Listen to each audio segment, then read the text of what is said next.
Hey students, what's up? Mr. Ish here. I wanted to shoot this quick video to talk to you about the difference between telling and showing details. And there's a very important concept in good writing that goes like this: show, don't tell. And the idea is that if you're trying to convince your readers of something, or you're trying to help them have an experience, then you want to show them what you're trying to communicate rather than just telling them. So let me give you a few examples. For example, take a resume, right? Which one of these is more interesting, is going to be more convincing to the hiring committee? If you tell them, I'm skilled at project management, or if you show them by saying, last year I led a team of 10 members on successfully completing project XYZ that saved the company, $50,000, right? Obviously, the second example shows that you're skilled at project management without outright telling the interview committee. Another example from descriptive writing, right? Which one of these is more effective?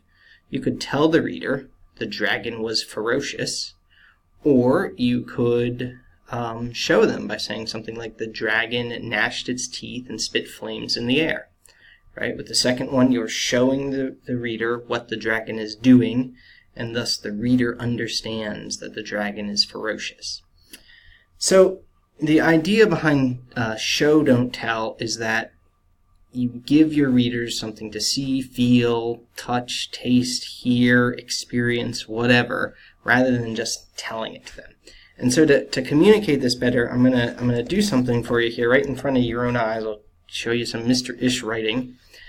I actually did this with my face-to-face class this morning, and I thought it'd be good to share the experience with you. So first, up here, we were sitting in this tiny little room, classroom, very small, and I asked my students to give me a whole bunch of very bare bones descriptions of the room. And this is what a few of them came up with. We put them together there.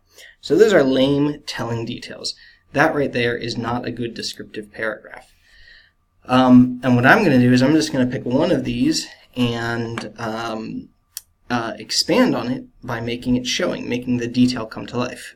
In class this morning I used this one, so today I'm going to go with this one instead. And what I'm going to do in front of you right now is just do some descriptive writing, and my aim is to just create some showing details. It's a rough draft, so it's not going to be perfect, and I have no idea what I'm going to write until this moment right now, so bear with me. This room is cold. I can feel the goosebumps rising on my skin like 1,000 tiny little ants crawling upon me.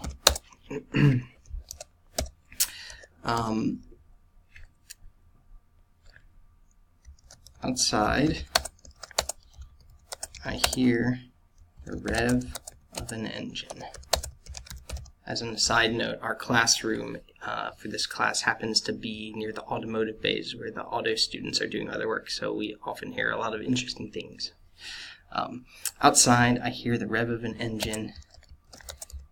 It reminds me of how hot it is outside and the joy of riding in a convertible. The top down on a sunny day. But not this room. This room is cold. It grabs at me. Grabs at me with its icy fingers and chokes Annie semblance of interest that I would have in the course material. Mr. Ish's droning of... Actually, I'm going to say Mr. Ish's. I'm going to think of myself a little more kindly here. Mr. Ish's energetic discussion of sentence fluency and word choice is buried in a chill like a mound of snow dumped upon me. Okay, alright, I'm going to stop there because I could go on and on, right? This room is cold. I can feel the goosebumps rising on my skin like 1,000 tiny little ants crawling upon me. Outside, I hear the rev of an engine. It reminds me of how hot it is outside, and the joy of riding in a convertible with the top down on a sunny day. But not this room. This room is cold.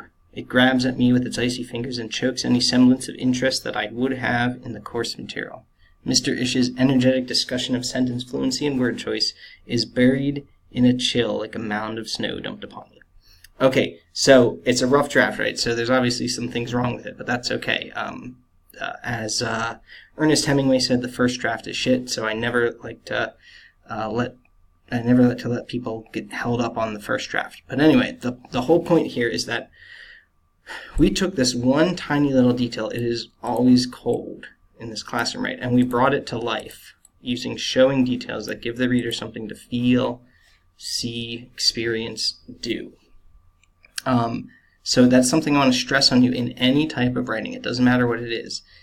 Descriptive writing, reflective writing. Descriptive writing, obviously, right? The showing details is about adding more sensory experience, adding figurative language. In reflective writing, right, it's going to be showing details is going to be about telling a better story, making your reader feel like they're in the story. In persuasive writing, okay, showing details is about using authoritative sources to back up your information rather than just stating your point or your opinion over and over again. So the idea show, don't tell can be applied to absolutely any type of writing. And this little exercise was meant to show you that. And I encourage you to do this with any piece of writing that you have. Showing details is a perfect way to bulk up an essay that's otherwise too short or too thin. Okay, so if you need to hit 1,000 words and you're only at 700, find 1 or 2 or 3 of your details and zoom in on them and make them really come to life for the reader. However that means, however you need to do that for your purpose and audience. Okay, I hope this quick video gave you a better idea of the idea of show, don't tell, and I hope that you enjoyed watching me write live a little bit because it was very awkward for me. Alright, until the next video or the next email, have a good day, students. Go forth and be good writers.